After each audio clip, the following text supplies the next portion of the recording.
we have one of the most robust climate act.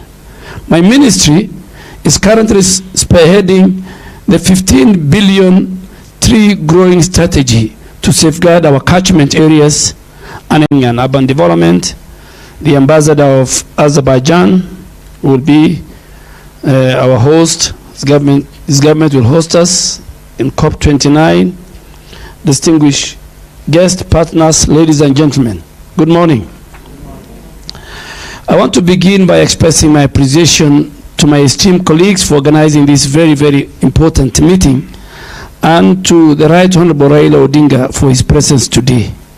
His role as our candidate for the African Union chairperson and his experience as a former special envoy for infrastructure development in Africa are very invaluable and very dear to us.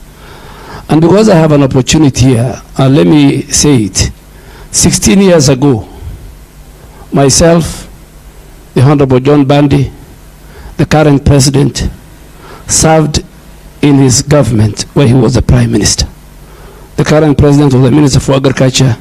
My friend, me and Honorable Badi were deputy ministers busy answering questions in those days. So we know our candidate.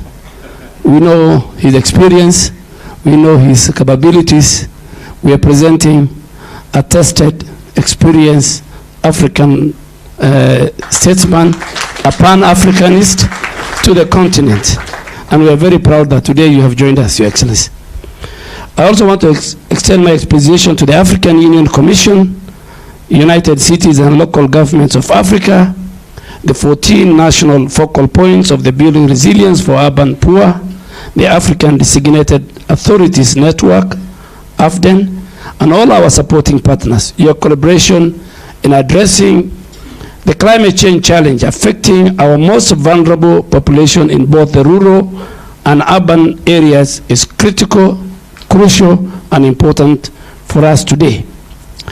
This meeting is not just timely, it is urgent. And why do I say so? We have witnessed catastrophic floods globally and with severe repercussions in Kenya and other vulnerable regions of Africa. Coming home, the recent floods in Kenya resulted in over 300 deaths, displaced more than 400,000 people, destroyed thousands of homes, and damaged our very critical national infrastructure, including roads and bridges. The destruction of livestock and farmland further exhibits the crisis we are talking about. And before these floods, Kenya endured one of the worst droughts in its history, displacing over 256,000 people and leaving 4.4 million people facing very severe food insecurity. All these combined impacts of floods and droughts have costed Kenya at least 5% of our GDP. And the effects of the poorest segments of our population, which are found both in the rural and in the urban, is very devastating. In Nairobi city, for example, 72% of our population were affected by the floods, with 54% of their livelihood and households completely displaced. The urban poor, who make about 60% of our population and reside in informal settlements and flood-prone areas, are shouldering the heaviest burden of climate change.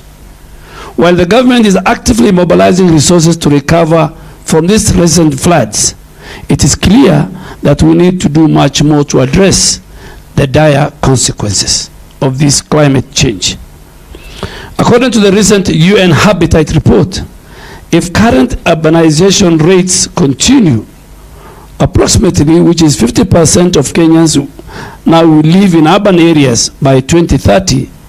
Another UN report predicts that by 2050, 60% of Africa's population will reside in cities and towns.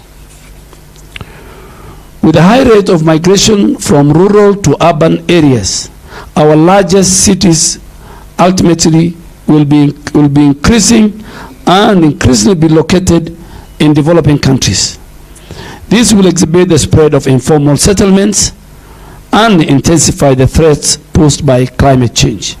And it's imperative that faced with this, we tackle climate change with the urgency it requires, and we must resolve. At the continental level, adaptation remains our top priority.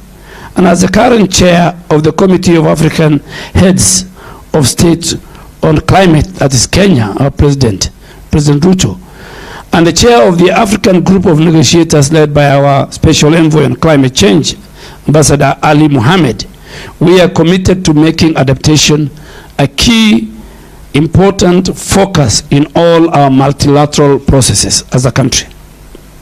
To confront climate change challenges, Kenya hosted the first ever Africa Climate Summit and adopted the Nairobi Declaration, which will guide our continent climate action. Notably, Kenya has enacted several legal and policy measures to address climate change. We have one of the most robust climate acts. My ministry is currently spearheading the 15 billion tree growing strategy to safeguard our catchment areas and enhance resilience,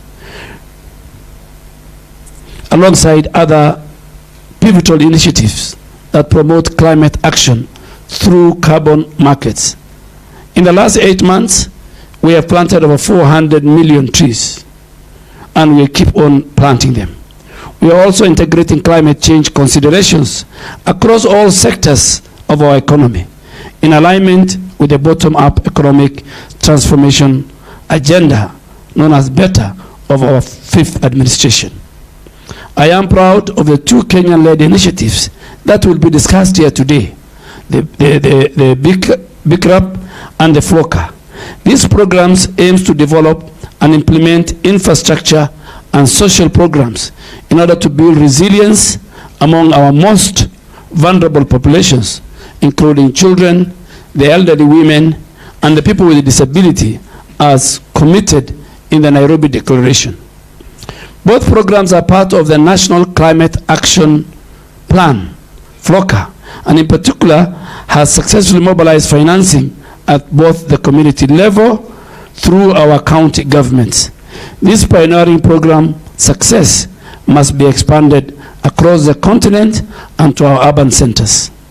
Distinguished guests, ladies and gentlemen, the launch of backup by the UN Secretary General in 2019 and its implementation plan by President William Ruto at the African Climate Summit marks a significant step forward in our deliberation. Now, 5 years on, we must advance its implementation. And I want to commend Honorable Alice Ohome and the Executive Secretary of the United Cities and Local Governments of Africa for their leadership in mobilizing resources for backup in the 14 African countries. The successful implementation of this program requires a united effort.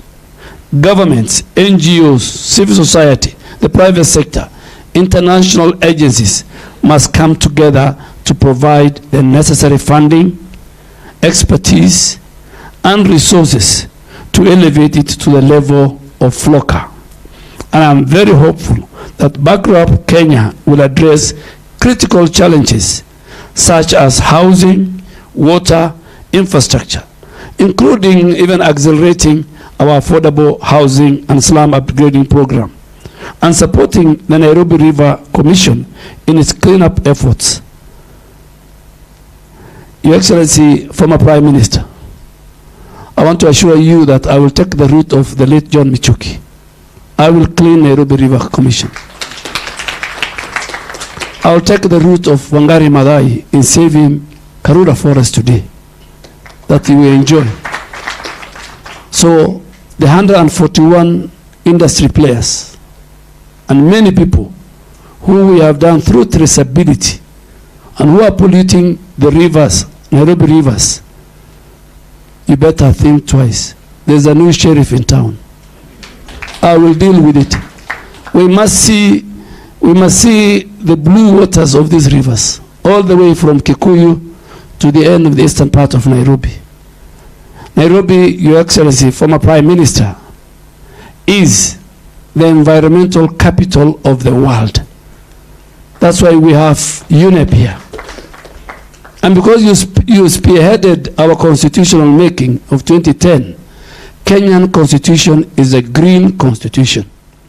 From the preamble, the fourth of the preamble, to many articles, they talk about how environment is our heritage. We must preserve it, we must protect it for now and for the future generation. So I'm going to implement the green constitution of 2010. I'm going to implement what our forefathers, key leaders like Wangari Maathai did for our country. As I conclude, I urge the 14 bankrupt county representatives and AFDAN as the Green Climate Fund, the focal points to finalize the modalities for implementing the GCF readiness, support to scale up FLOCA, and mobilize resources for backup and other resilience building projects. I trust this meeting will produce a clear investment pipelines, both for initiatives which are suitable for presentation under the African Climate Summit Nairobi Declaration Framework. I urge AFDAN to identify and address the barriers to investment in adaptation and the slow rate of disbursement and access, particularly from GCF and other global funds. Present these outcomes for consideration at the AMKEN meeting of the environment ministers that will be held in Abidjan next week, and in all other continental forums that all of us together, our ministers, our technical people, our PSS will be attending. So I call on AFDAN to support similar national and continental initiative to ensure no one is left behind. I wish you all productive discussion. May God bless you. Thank you very much.